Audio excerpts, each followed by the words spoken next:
नमस्कार, मेरा नाम है अन्विका। बिहार का न्यूज में स्वागत है। आज 23 नवंबर दिन शनिवार है। खबरों की ओर बढ़ने से पहले हेडलाइन को देख लेते हैं। तेजस्वी यादव के साथ लालू प्रसाद भी नाकाम। इमामगंज उपचुनाव में दीपा मांझी ने दर्ज की जीत, राजद उम्मीदवार को हराया। पटना में मिले डेंगू के 41 नए मरीज, चिकनगुनिया का भी प्रकोप। खान सर को जदयू ज्वाइन करने का ऑफर। रेलवे भर्ती परीक्षा को लेकर 3 जोड़ी स्पेशल ट्रेनें चलेंगी। चलिए अब बढ़ते हैं टॉप 18 खबरों की ओर।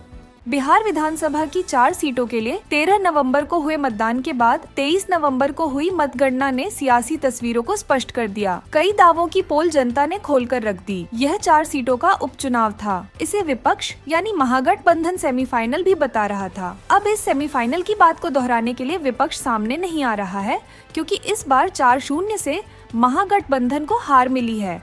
4 में से 3 सीटें महागठबंधन के पास थीं, जिसमें लालू प्रसाद यादव के नेतृत्व वाले राष्ट्रीय जनता दल के पास 2 सीटें थीं, जबकि भारतीय कम्युनिस्ट पार्टी मार्क्सवादी लेनिनवादी के पास 1 सीट थी। इमामगंज सीट से केंद्रीय मंत्री जीतन राम मांझी विधानसभा उपचुनाव में जीत दर्ज कर लिया है। उन्होंने लालू यादव की पार्टी रोशन मांझी को पराजित कर दिया है। हालांकि इसकी आधिकारिक घोषणा बाकी है। इस बीच एनडीए खेमे में जश्न की शुरुआत हो चुकी है। 12वीं राउंड की काउंटिंग समाप्त होने के बाद एनडीए प्रत्याशी दीपा मांझी को 5150 वोट मिले, जबकि राष्ट्रीय जनता दल के रोशन कुमार को 45,587 वोट मिले हैं। हिंदुस्तानी आवाम मोर्चा की उम्मीदवार दीपा मांझी विजयी हो चुकी है और यहां से राष्ट्रीय जनता दल के प्रत्याशी रोशन कुमार ने अपनी हार स्वीकार कर ली है। जीत हार का फासला बहुत कम है। बार बार जीत का दावा करने वाले प्रशांत किशोर की पार्टी जन स्वराज के उम्मीदवार तीसरे स्थान पर रहे।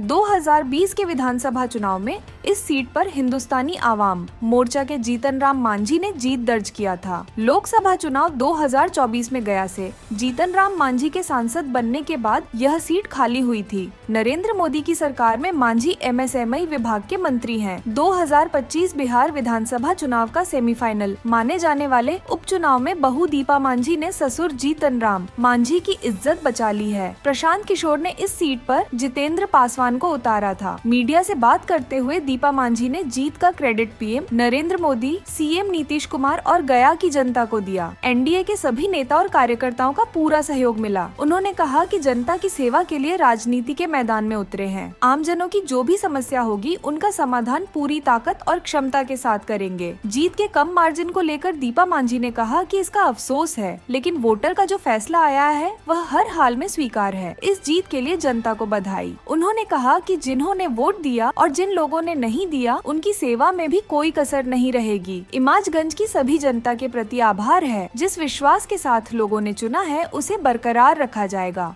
राजधानी पटना में डेंगू और चिकनगुनिया का प्रकोप लगातार बढ़ता जा रहा है। पिछले 24 घंटे में डेंगू के 41 और चिकनगुनिया के 5 नए मामले सामने आए हैं। स्वास्थ्य विभाग के आंकड़ों के अनुसार इस सीजन में पटना में अब तक डेंगू के 4686 और चिकनगुनिया के 369 मामले दर्ज किए गए हैं। डेंगू से अब तक 15 लोगों की जान जा चुकी है। बिहार के चर्चित कोचिंग शिक्षक खान सर ने बिहार विधानसभा चुनाव से पहले अपनी राजनीतिक पारी की चर्चाओं को फिर हवा दे दी है। पिछले महीने ही जनता दल यूनाइटेड, जेडीयू के अध्यक्ष और बिहार के मुख्यमंत्री नीतीश कुमार से सीएम आवास पर मिले। खान सर ने गुरुवार को जदयू के राष्ट्रीय महासचिव मनीष वर्मा से देर शाम मुलाकात की। भारतीय प्रशासनिक सेवा आईएएस के अफसर रहे मनीष वर्मा को कुछ लोग नीतीश के उत्तराधिकारी के तौर पर भी देखते हैं। मनीष इस समय संगठन को मजबूत करने के लिए पूरे बिहार का दौरा कर रहे हैं। मनीष वर्मा ने मुलाकात की फोटो गुरुवार की देर रात ट्वीट करते हुए लिखा, आज पटना आवास पर बिहार और देश के जाने माने शिक्षक खान सर का आना हुआ। उनके साथ बिहार की शिक्षा व्यवस्था को सुदृढ़ बनाने सहित बिहार के विकास को लेकर सार्थक चर्चा हुई। निश्चित रूप से बिहार सहित पूरे देश के छात्रों के लिए प्रतियोगी परीक्षा की तैयारी को सुलभ बनाने में आपकी भूमिका सराहनीय है।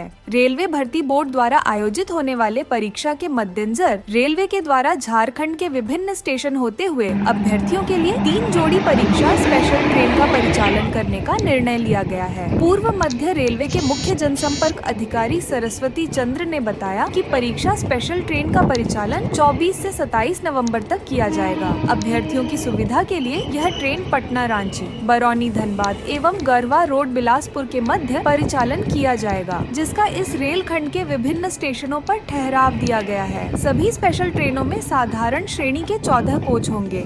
मुजफ्फरपुर में बीते 2 दिनों से लापता लेबर कॉन्ट्रैक्टर का शव बूढ़ी गंडक नदी में मिला। जानकारी के बाद मौके पर उमड़ी स्थानीय लोगों की भीड़। सूचना मिलते ही परिजन भी मौके पर पहुंचे। मौके पर पहुंची पुलिस मामले की जांच में जुटी हुई है। पुलिस ने शव को कब्जे में लेकर पोस्टमार्टम के लिए मेडिकल कॉलेज में भेजा है। मृतक के पास से ID कार्ड बरामद हुआ। मृतक की पहचान 28 वर्षीय अविनाश कुमार शेखपुर ढाब निवासी के रूप में हुई है। पूर्णिया में चोरों ने नशीले स्प्रे का उपयोग कर भीषण चोरी की घटना को अंजाम दिया है। चोरों ने सहायक खजांची थाना क्षेत्र के माधोपारा दुर्गा मंदिर स्थित एक घर में गोदरेज का ताला खोल लगभग 15 लाख मूल्य के जेवर और 10,000 रुपए चोरी कर लिए। जिस कमरे में चोरी की यह वारदात हुई उसमें बुजुर्ग महिला सहित 2 सदस्य सोए हुए थे। उसमें घर के 2 सदस्य भी सोए थे। ऐसे में वारदात की भनक तक नहीं लगने को गृह स्वामियों द्वारा यह आशंका जताई गई है कि चोरों ने किसी नशीले स्प्रे का उपयोग किया होगा। सूचना पर पुलिस घटनास्थल पर पहुंचकर मामले की जांच पड़ताल में जुट गई।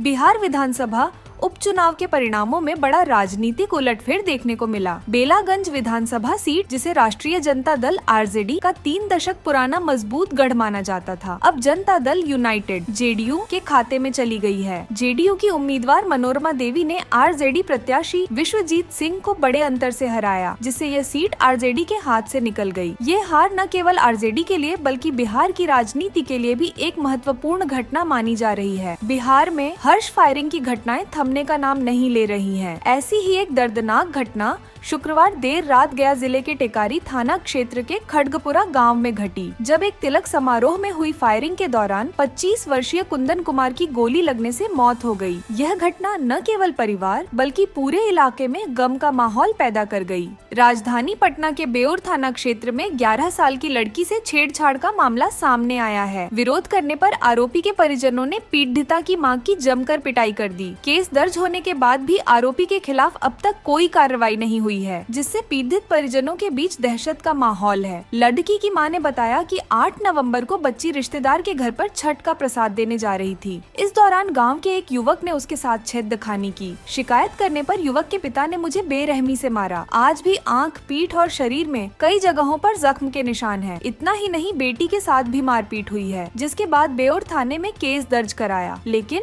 आज दिन तक कोई कार्रवाई नहीं की गई है। वहीं इस संबंध में बेउर थाना प्रभारी का कहना है कि जांच चल रही है। पुलिस क्या कार्रवाई कर रही है, ये बात किसी से शेयर नहीं कर सकते हैं।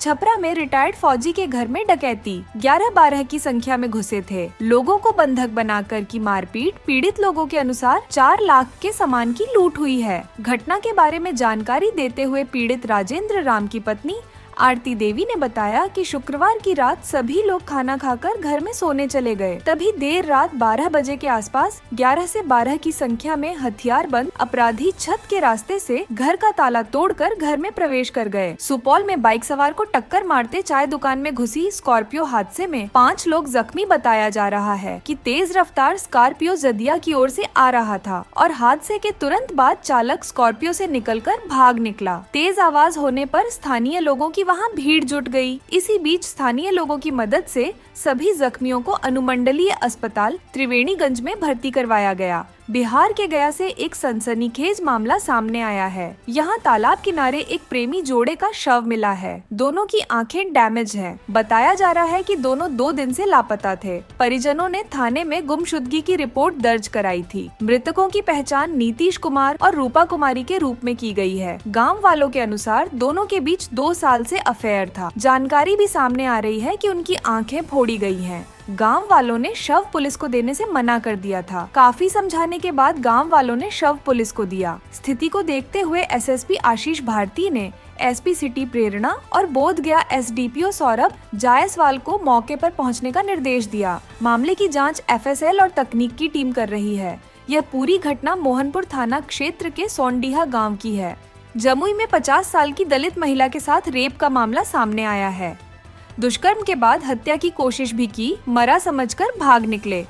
जानकारी के मुताबिक शराब के नशे में 3 लोग महिला को उठाकर नदी किनारे ले गए। वहां एक आरोपी बिकरान माधो मांझी ने महिला के साथ रेप किया। सोनपुर मेले में लैला मजनू पौधे की धूम, 1 फीट के करीब होती ऊंचाई, प्रेम का प्रतीक मानकर गिफ्ट देने के लिए खरीदारी करते लोग। नर्सरी के मालिक रामवीर चौरसिया ने बताया कि लैला मजनू पौधे की मांग हर साल बढ़ रही है। उनकी स्टॉल पर आने वाले लोग सबसे पहले इसी पौधे की खरीदारी कर रहे हैं। खबरों का सिलसिला यहीं तक। आज के लिए इतना ही। बिहार की तमाम खबरों की जानकारी के लिए हमारे चैनल को सब्सक्राइब कर लें, जिससे हमारे खबरों का नोटिफिकेशन आपको पता चल जाए। खबरों को यहाँ तक देखने के लिए धन्यवाद। जय हिंद, जय भारत, जय बिहार।